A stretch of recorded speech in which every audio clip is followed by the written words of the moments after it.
আরজিকর কাণ্ডের প্রতিবাদে মানিকচকে নূরপুরে মোমবাতি হাতে বিক্ষোভ বাম সংগঠনের। ইতিমধ্যে গোটা দেশ জুড়ে আরজিকর কাণ্ডের দোষী গ্রেপ্তার ও কঠোর শাস্তির দাবিতে চলছে বিক্ষোভ মিছিল ও সভা।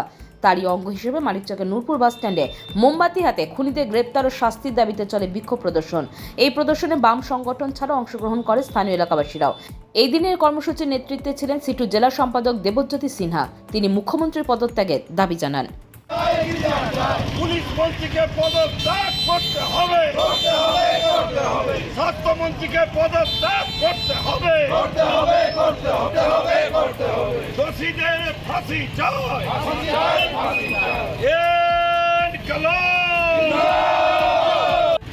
CI2 কৃষক সভা এবং ক্ষেত মজুর, তার সাথে SFI, DYFI, মহিলা সমিতি সবাই রাস্তায় নেমেছে।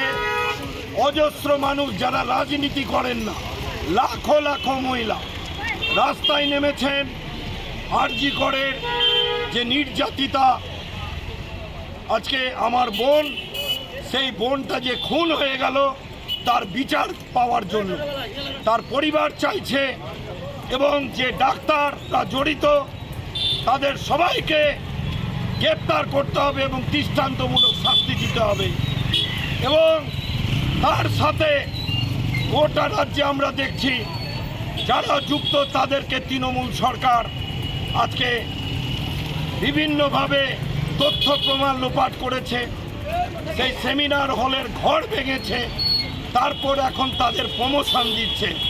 সেই জন্য আমরা পুলিশ মন্ত্রী, স্বাস্থ্যমন্ত্রীর পদত্যাগ দাবি করছি অবিলম্বে।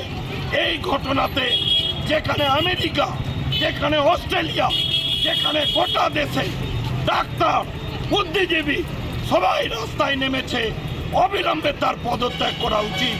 CI2 কৃষক সভা, ক্ষেত মজুর সেই পদত্যাগ দাবি করছে, না হলে আমাদের আন্দোলন। Bureau news Bangla Times.